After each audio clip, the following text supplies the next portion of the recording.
Section है the story of village Palampur. इसमें जो है बेसिक कंसेप्ट आपको मैं बताने जा रही हूँ एक फ्लो चार्ट के द्वारा।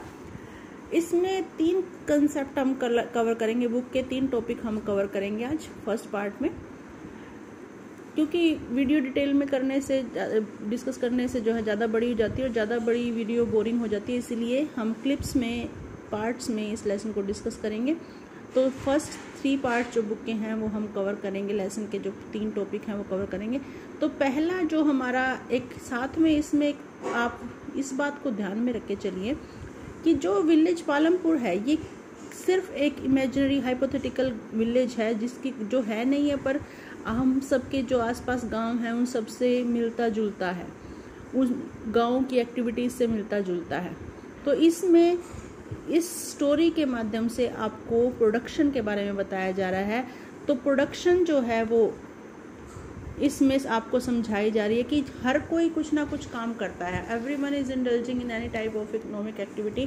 तो किसी ना किसी काम में कोई ना कोई कार्यरत है और ये काम जो है ये क्या कहलाते हैं, प्रोडक्शन। तो everyone is producing any something, whether goods और वेदर सर्विसेज। तो गुड्स और सर्विसेज जो है वो हर कोई प्रोड्यूस कर रहा है। तो गुड्स एंड सर्विसेज जो है वो प्रोड्यूस कर रहा है। प्रोडक्शन जो है, प्रोडक्शन का मतलब उत्पादन, उत्पादन का मतलब कुछ ना कुछ निर्माण किया जा रहा है। तो निर्माण या तो गुड्स का या सर्विसेज का। गुड्स होती है बेटे वस्तु, चीज़ें जिनका एक निश्चित आकार होता है, फिजिकल स्ट्रक्चर होती है। सर्विसेज होती हैं सेवाएं, जैसे बैंकिंग, हॉस्पिटल्स, ये सारी आती हैं सेवाओं में। तो गुड्स और सर्विसेज का प्रोडक्शन कर रहा है। प्रोडक्शन मीन्स निर्माण, कुछ ना कुछ जो है बनाया जा रहा है, उत्पादित किया जा रहा है, प्रोड्यूस किया जा रहा है। तो इस प्रोडक्शन का एम क्या है? Aim of production is to produce the goods and services that we want by the people. तो एम ऑफ प्रोडक्शन क्या है कि वो चीज़ें और सर्विसेज, ये सर्वेंट की जगह सर्विसेज आएगा, goods and services that are wanted by the people, that are wanted by us. हमारे हर रोज़ की रूटीन में, डेली रूटीन में हमें बहुत सी चीज़ें चाहिए होती हैं जो हमारी आवश्यकताओं की पूर्ति करती हैं। खाने पीने, रहने पहनने से लेकर के बहुत सी चीज़ों की हमें आवश्यकता होती है। तो गुड्स और सर्विसेज जो हमें चाहिए होती हैं उनका निर्माण क्या कहलाता है? प्रोडक्शन। और इन चीज़ों का उत्पादन, इन चीज़ों का निर्माण जो है वो, इसके लिए क्या क्या फैक्टर ज़रूरी होते हैं? हर तरह के काम के लिए, हर तरह की प्रोडक्शन के लिए रिक्वायरमेंट ऑफ प्रोडक्शन क्या होती है बेटा? लैंड। सबसे पहले ज़मीन चाहिए। Land is the basic factor for each and every type of production. आप बिना ज़मीन के कोई काम नहीं कर सकते, चाहे वो खेती है, चाहे वो कोई इंस्टीट्यूशन है, चाहे वो कोई इंडस्ट्री है। Whatever you want to do, you need a surface, that is land. तो land and other natural resources, जैसे कि ज़मीन के साथ साथ उसके बाकी उस पर पाए जाने वाले पदार्थ, जैसे वाटर हो गया, फॉरेस्ट हो गया, मिनरल हो गया, ये सब क्या हैं? They are including in the land. तो प्रोडक्शन के लिए सबसे पहले हमें ज़मीन, पानी, मिनरल्स, रिसोर्सेज चाहिए, मीन्स। सेकेंड फैक्टर हो गया लेबर। लेबर, अब हमारे पास ज़मीन उपलब्ध है, सपोज हमारे पास एक पीस ऑफ लैंड अवेलेबल है, उस पीस ऑफ लैंड को हमें बोना है, हमें उसको प्लग करना है। तो उसके लिए हमें क्या चाहिए? उसके लिए हमें एक किसान चाहिए, एक किसान जो उस पर हल चलाए। तो लेबर, दैट इज लेबर।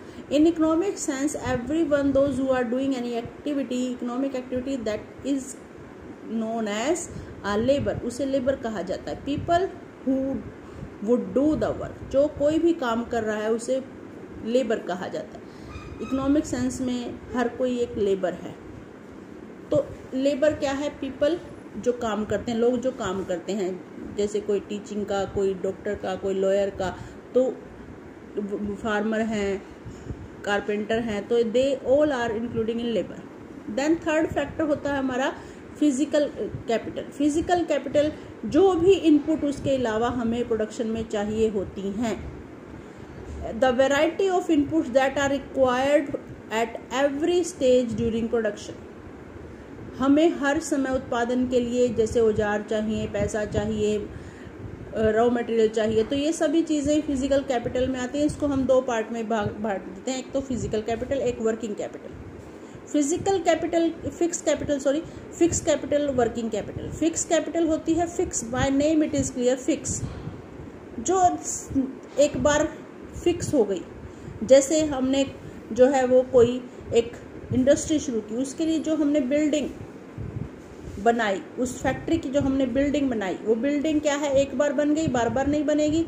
और उसमें जो हमने मशीनें खरीदी वो एक बार खरीद ली, बार बार नहीं खरीदी जाएंगी।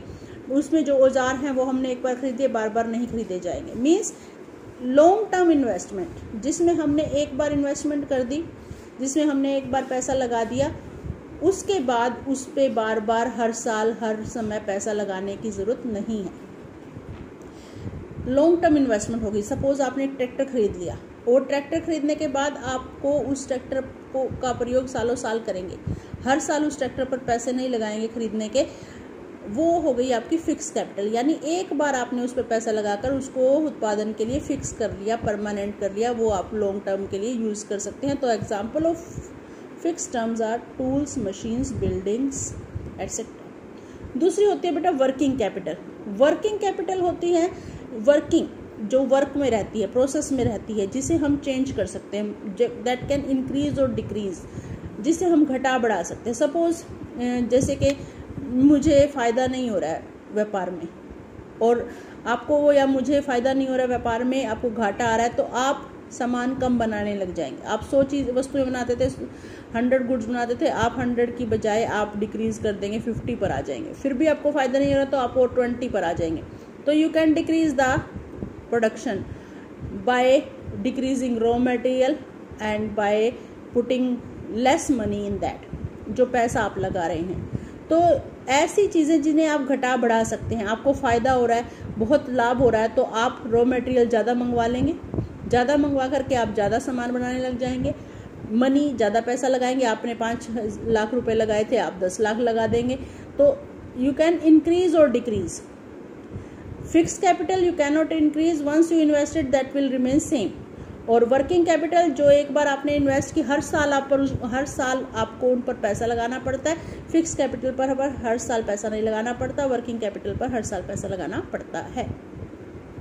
हर साल आपको उत्पादन करने के लिए रॉ मटेरियल चाहिए, हर साल आपको उत्पादन करने के लिए पैसा चाहिए, पैसा जिसको कि आप मजदूरों की तनख्वाह में, बिजली का बिल भरने में यूज़ करते हैं। तो ये आपका होगा फिजिकल कैपिटल। फोर्थ हो गया नॉलेज एंड एंटरप्राइज।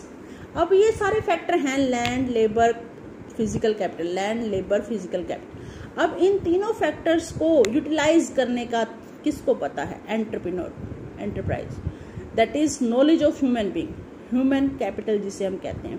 तो नॉलेज की, अब ज़मीन खुद नहीं बताएगी कि उसका बेस्ट प्रयोग क्या है, लेबर मजदूर को नहीं पता कि उसे क्या करना है, उसे तो आप बताओगे कि आपको आज ये काम करना है, इतना काम करना है, इस काम को इस तरीके से करना है, इस मशीन पर करना है, उसको तो बताया जाएगा, इंस्ट्रक्शन दी जाएंगी। तो नॉलेज और एंटरप्राइज ये क्या है? To be the able to put together land, labour and physical capital, जो इन तीनों फैक्टर्स को, लैंड, लेबर और फिजिकल कैपिटल को इकट्ठे लाती हैं, उनको बेस्ट यूज़ करती हैं उनका प्रोडक्शन में बेहतर आउटपुट लाने के लिए। और ये नॉलेज कहाँ से आती है? ह्यूमन रिसोर्स, मानव रिसोर्स से। ठीक है बेटा। तो अब हम इन चारों फैक्टर्स को, लैंड, लेबर, फिजिकल कैपिटल और नॉलेज एंटरप्रेन्योर, इन चारों को इसमें को थोरली डिस्कस करेंगे। चारों के बजाय इस लेसन में तो हम 3 ही, लैंड, लेबर और फिजिकल कैपिटल को डिस्कस करने वाले हैं। तो सबसे पहले आइए हम डिस्कस करते हैं लैंड। तो लैंड को पालमपुर के एग्जाम्पल से आपको बताया गया। पालमपुर के बारे में मैं आपको बताना चाहूँगी। पालमपुर क्या है? अब पालमपुर पर आ जाइए। पालमपुर विलेज को साथ में इन्होंने इंक्लूड किया हर चीज़ में। तो बेसिक कंसेप्ट प्रोडक्शन का जो है विलेज पालमपुर के माध्यम से बताना की कोशिश की है। ये एक हाइपोथेटिकल विलेज है, यानी काल्पनिक विलेज है, इमेजिनरी विलेज है, ये कहीं एग्जिस्ट नहीं करता है। तो ये इसमें इस विलेज का मुख्य ऑक्यूपेशन क्या है? फार्मिंग है। Farming is the main activity, earning activity, यानी ज़्यादातर जनसंख्या यहाँ पर क्या करती है? खेती करती है। और ये एक वेल फैसिलिटेड विलेज है, इलेक्ट्रिसिटी है, well connected with towns, cities, बड़े बड़े शहरों से, कस्बों से जुड़ा हुआ है। रायगंज जैसे बड़े शहर इसमें आपस में इसको जोड़ते हैं, पक्की सड़कें हैं। और इसमें सभी तरह के ट्रांसपोर्ट, बस, ट्रक, टेम्पो, सभी तरह के बुलक कार्ट्स, सभी तरह के ट्रांसपोर्ट इसमें अवेलेबल हैं। 450 फैमिलीज़ इसमें जो है टोटल फैमिलीज़ हैं। तो 450 फैमिलीज़ इसमें हैं और जो है अपर कास्ट फैमिलीज 80 हैं, 150 लोअर कास्ट फैमिलीज़ हैं, कच्चे घर हैं, पक्के घर हैं, वेल फैसिलिटेड, जिसमें कि एक प्राइमरी स्कूल है, हॉस्पिटल है। तो ये सभी फैसिलिटी इसमें है, यानी कि आपको देखने सुनने में लग रहा होगा कि जस्ट लाइक योर विलेज, जैसे कि आपका विलेज है। तो ये विलेज वेल कनेक्टेड है। अब इसमें प्रोडक्शन क्या है, फार्मिंग है। तो फार्मिंग को हम सबसे बेसिक एक्टिविटी लेकर चलते हैं, तो इसमें हम प्रोडक्शन को हमने समझा कि प्रोडक्शन के लिए हमें फार्मिंग में भी हमें क्या चाहिए, लैंड के बाद लेबर के बाद हमें फिजिकल कैपिटल। तो ये हमें फार्मिंग में भी चाहिए। लैंड, खेती के लिए जमीन चाहिए, लेबर चाहिए, मजदूर चाहिए और फिजिकल कैपिटल चाहिए। अब इन तीनों को हमें जो है वो विलेज पालमपुर में बताया गया है कि लैंड जो है यहाँ पर फिक्स है, यानी सारी लैंड जितनी भी है वो कल्टीवेट की जा रही है, उस पर खेती की जा रही है। वेल इरिगेटेड लैंड है, अच्छी तरह उस पर पानी की सिंचाई की सुविधा उपलब्ध है, तो सारे खेतों को पर्याप्त मात्रा में पानी पहुंचाया जा रहा है। तो और यहाँ पर मल्टीपल क्रॉपिंग यानी एक से ज़्यादा फसल उगाई जाती हैं। लेबर, मजदूर जो हैं गांव में ही जिनके पास ज़मीन नहीं है वो मजदूर काम करते हैं। तो इस तरीके से पालमपुर के एग्जाम्पल से आपको फार्मिंग एक्टिविटी को समझाने की कोशिश की गई है। अब हम आ जाते हैं सेकंड टॉपिक पर। सेकंड टॉपिक है हमारा how we can grow more from the same piece of land. अब जमीन हमने पालमपुर के एग्जाम्पल से पढ़ी कि जमीन जो 260 हेक्टेयर है वो पूरी की पूरी पालमपुर में जो है वो जमीन सारी की सारी कल्टीवेटेड हो रही है, यानी उस पर खेती की जा रही है। कोई भी ऐसा पीस नहीं है जिस पर खेती ना होती हो, वेल इरिगेटेड है। तो अब खेती में उत्पादन बढ़ाने के लिए, प्रोडक्शन बढ़ाने के लिए क्या किया जाए, how we can grow more from the same piece of land. हम ज़्यादा से ज़्यादा उत्पादन करने के लिए उसी जमीन तो हम बढ़ा नहीं सकते क्योंकि ज़मीन तो फिक्स है, तो land is fix, how we can grow more from the. अब इसमें हम जमीन से ज़्यादा उत्पादन कैसे कर सकते हैं बेटा, उसमें हम ज़्यादा उत्पादन कर सकते हैं मल्टीपल क्रॉपिंग, एक से ज़्यादा फसलें उगाकर। मान लीजिए आपके पास जो है खेत है, आप उस खेत में एक ही फसल उगाते हैं पूरे साल में, आप उसमें 3 फसलें उगा सकते हैं, सीजनल क्रॉपिंग कर सकते हैं, रोटेशन क्रॉपिंग कर सकते हैं। तो मल्टीपल क्रॉपिंग हो गया, एक से ज़्यादा फसल उगा करके। तो मॉडर्न फार्मिंग दूसरा हो गया modern farming method. Modern farming method में क्या है, HYV seeds, pesticides, fertilisers, irrigation, ये सारे आ गए आपके modern farming method. HYV seeds क्या होते हैं, HYV सीड्स होते हैं जिसमें कि आधुनिक सीड जिन्हें कहा जाता है, जिसे कि हाई यील्डिंग वैरायटी सीड्स कहा जाता है, जिसमें कि रासायनिक केमिकल रिएक्शंस के द्वारा ज़्यादा उत्पादन करने वाले बीजों का निर्माण किया जाता है। सपोज जैसे जो है गेहूं की बाल सबने देखी होगी, जिस पर बाली आती है गेहूं की, जिसमें दाने होते हैं, उसमें पहले 20 के आसपास दाने होते थे। अब जो गेहूं की बाली होती है उसमें जो है 50 के आसपास दाने होते हैं।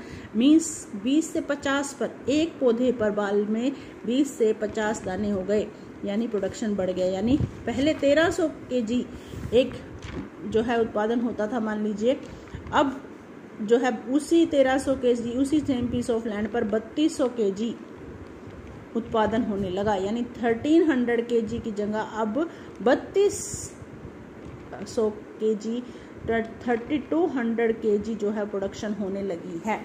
कैसे, with the help of multiple cropping, modern farming method and irrigation. जहाँ जहाँ पानी नहीं था खेतों में, सिंचाई की सुविधा उपलब्ध नहीं थी, तो वहाँ सिंचाई की सुविधा उपलब्ध करके, नहरें बना करके, कैनाल्स बना करके प्रोडक्शन को बढ़ाया गया। अब HYV सीड्स जो है रासायनिक सीड्स हैं, जिसमें कि फर्टिलाइजर ज़्यादा लगता है, पेस्टिसाइड ज़्यादा लगते हैं, ज़्यादा पानी की ज़रूरत होती है। तो इस तरीके से हमारे देश में उत्पादन तो बढ़ा, पर क्या ज़मीन बची रहेगी? जब हम ज़्यादा फर्टिलाइज़र, ज़्यादा पेस्टिसाइड, ज़्यादा केमिकल यूज़ करेंगे तो will land sustain. Third topic यही है। तो ग्रीन रेवोल्यूशन बेटा आपने टॉपिक पढ़ा होगा, वेलेट में भी 1960s 70s में जो है वो 2 फसलों में वीट और राइस की प्रोडक्शन को जो है दुगना चौगुना कर दिया गया था। तो 1960-70 में हमने HYV सीड्स के द्वारा, पेस्टिसाइड फर्टिलाइजर्स के द्वारा अपने जो है पंजाब, हरियाणा, उत्तर प्रदेश में वीट और राइस स्पेशली इस प्रोडक्शन को जो है दुगुना चौगुना कर दिया था। तो ग्रीन रेवोल्यूशन के कारण हमारी प्रोडक्शन तो बढ़ी, परंतु उससे हमारी जो सोइल इरोजन